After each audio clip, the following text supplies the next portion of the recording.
Welcome back, everybody. You got Will and I-Man here from the Block Runner, MetaZone, Rovi, and MScribe, and today we're going to be talking about Bittensor, and we basically told you guys 2 years ago that this was going to be something important. Almost 3 years ago. Oh yeah, 3 years ago. Yeah, a long time ago. That's correct. So we recorded this video almost 3 years ago. It's like a week away, and we were talking about this little thing called Bittensor. Thanks to the community, we were postulating on like there's got to be a decentralized version of AI, right? Yeah, there was maybe like a few months removed from ChatGPT's release. We're like, holy shit, this is going to change everything. So it's like, okay, how does crypto and AI intersect? There's got to be something out there. Yeah. And yeah, somebody watched that video. Was like, hey, actually there is. It's a thing called Bittensor and TAO. You should look into it. And we did, and we liked what we saw. That's right. So much so that we got Const on our channel and interviewed him, and we wanted to know and understand like what he's up to. So we did this video April 18, 2023, and then about a month later, we interviewed Const. Yeah, and he had some interesting things to say. The most standout one, I think, it's like the idea of like tokens as incentive vehicles not to annihilate humanity or something like that. Yeah. Remember that take? Yeah. I asked him, I was like, hey, everybody's afraid about, Terminator. Mm-hmm. What do you think? How do we prevent that from happening? He was like, well, you just need tokens. Right. Incentive alignment between humans and machine. That makes a lot of sense, right? And still, he said a lot more other like profound things at the time, right? Because again, AI, it was starting to just barely kind of blow up as like a, I don't know, sector of interest. Yeah, right. Because of ChatGPT. And I think he even has had a background with Sam Altman. Yeah. That he discussed. Like they were they were working on mingling. Yeah. But there may be some bad blood. I wouldn't be surprised because Sam doesn't have a good reputation these days. Yeah, there's a lot of Sam hate out there. But nonetheless, why are we talking about it now? Because I mean, it's the talk of the town. Yeah. And how do we know that? You can just look at the charts here. So this red is the volume, and we're at all-time high volumes right now. Right. Yeah. So, and if you just look at the social signaling, it's off the charts. I mean, we ourselves stumbled onto it because we are fans of the All In podcast, right? We basically watch every episode. Yeah. I know I try to. Yep. And then once they got Jensen Huang on there, I was sitting there eating my soup at lunch, watching this interview. I heard you spit it out. All over the table, dude. Yeah. All over your baby's toys, dude. Just like, just couldn't. I was like, what? What are you talking about? You're talking about Bittensor? Yeah. Which was interesting, right? Because Chamath has mentioned Bittensor before, remember? Yes, he has, yes. At these like dinner events and stuff. Yeah. But yeah, I guess I wasn't anticipating this type of a reaction from like, the earth. Yeah, and Chamath is very interesting because he was talking about Bitcoin since like 2012. Something like that. Yeah, super early.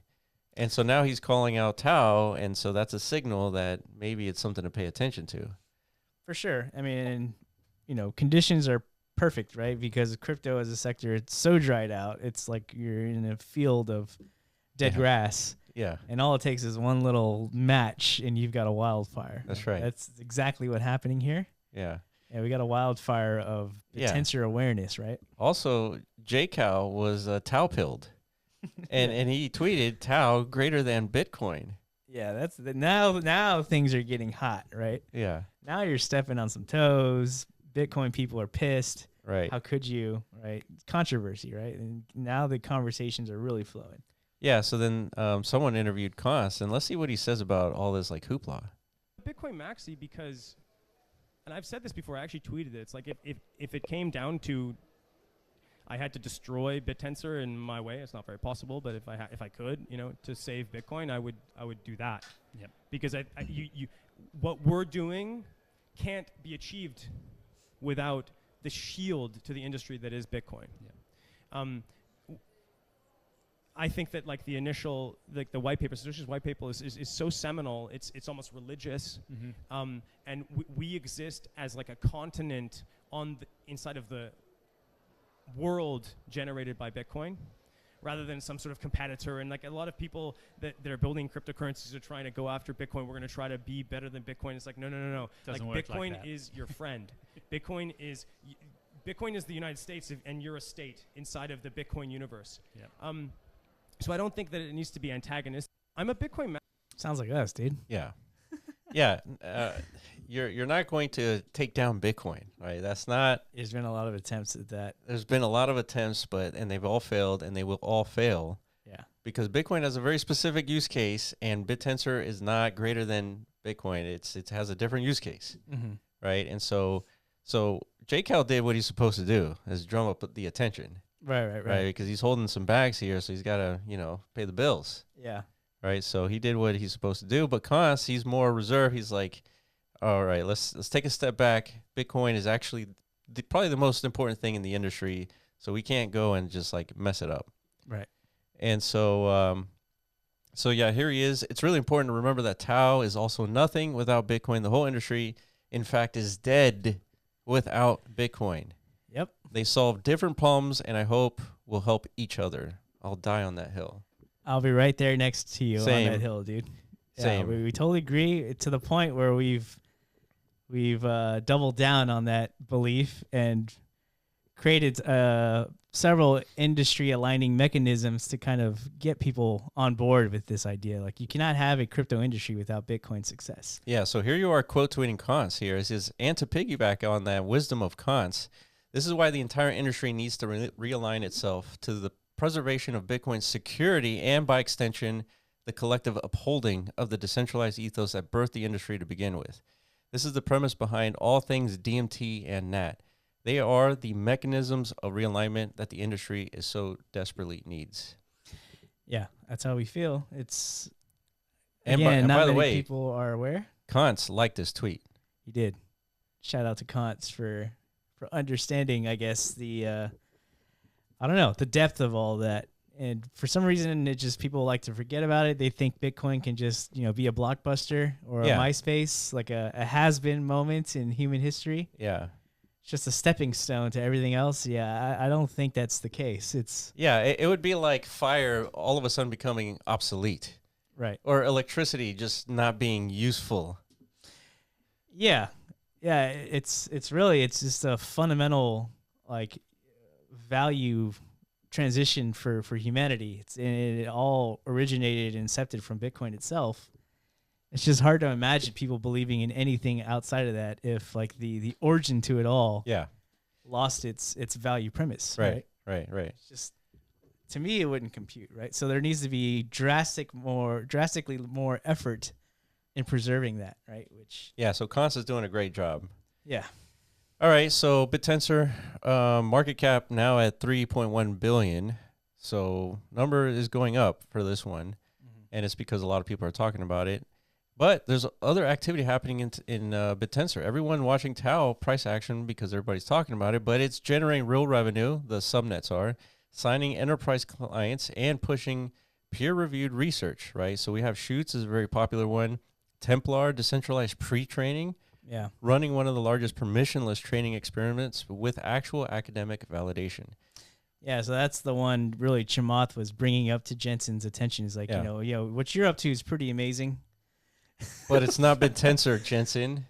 Well, yeah, it was more like in jest of like, have you seen it? Do you have any thoughts on what's happening? There's a cluster of effort out there to, I guess, democratize the training models here. Yeah. Like, yeah, it doesn't stand up anywhere near to what you Titans are producing, but nonetheless, don't you think it's cool? What was his reaction? Do you remember? Yeah, I think he said that it was cool. Yeah, it's cool, right? Yeah. But he didn't really comment beyond that. Yeah, like it's cool, and I think it's important, right? I think is that we need to kind of like cover all the surface areas to AI open source models. Yeah, and there's still innovations to be found, right? Yeah. A decentralized way to pre-train an LLM, that's kind of a big deal. I think so. Yeah. So yeah, Templar. Yeah, Templar. We just completed the largest decentralized LLM pre-training run in history. The Covenant, which is 72 billion parameter permissionless on Bittensor Subnet 3. And the commodity internet, no centralized cluster, no whitelist. Anyone with GPUs could join or leave freely. Yeah, this is huge. Yeah, so if all that is a lot of like technical jargon to you, I'm not surprised because if you haven't noticed, it seems like the pendulum is kind of swinging back in the other direction. We experienced the pendulum, in meme land. Yeah. Everything's just about culture and vibes. Who gives a fuck about fundamentals and technology? Yeah. That kind of exhausted itself, I think. So we're kind of experiencing what the other end of the pendulum feels like, right? Now you're getting bombarded by 72 billion parameter LLM pre-training. It's like, yeah, what does that mean in meme talk? Like, how do you? It's big numbers, dude. No, it's got to be. I don't know. It's just like. It's a lot of training. I don't know.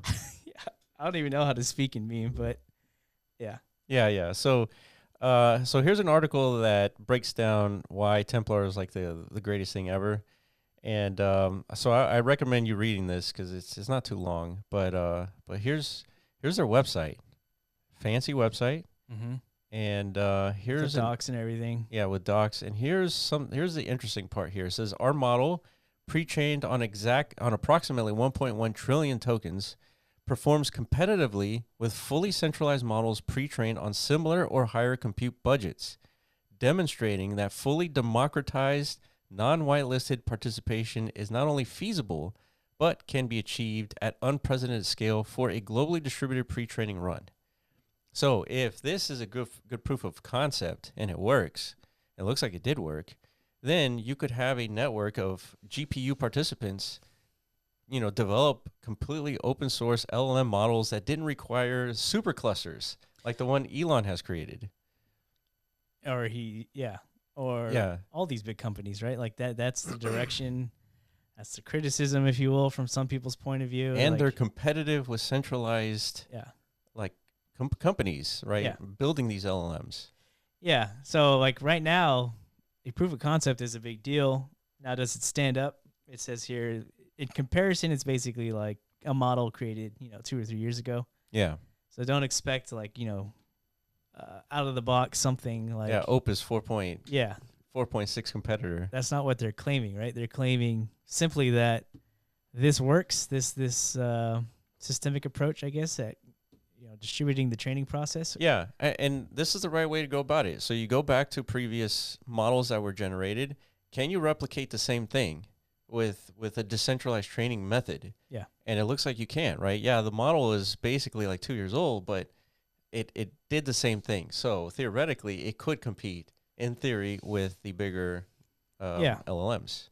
Yeah, and this is where the asymmetric upside, at least from an optics point of view, opportunity is, right? Because you calculate the value of these companies that are erecting these large data centers. They're only like $300 billion worth. Or more. I think Sam just raised another $10 billion for OpenAI at a $700 billion valuation. Yeah, it's nothing, dude. Yeah. And we're talking like, tokens in like the 100 million market cap ranges, right? Yeah, and Bittensor is only $3 billion. Yeah, that's just so this is why people are talking, right? Yeah. It's just they're, grass is on fire. And on top of, what are the next opportunities, right? This is what you want to find in a bear market. Yeah, so Templar is a subnet, which means it's a subnet token. Mm-hmm. And this subnet token has been only up for the last 3 months. So it's up like 400%. Yeah. So I think we may have some previous videos where we talk about how to buy subnet tokens. Yeah. Maybe we don't. If not, I'm sure they're out there. It is a little bit of a different process. Yeah, it is. It's a little weird. Yeah, it is a little weird, but but ultimately you're swapping a token, right? That's ultimately what's happening. Yeah, you just have to like get into the ecosystem. Correct. That's the weird part. Yeah. All right. So, but not all is rosy, right? The bear case for Bittensor. Another article for you guys to read. So this one takes a look at what's happening. Looks like some of these subnet organizations, they're generating some revenue, but it doesn't match to the market value.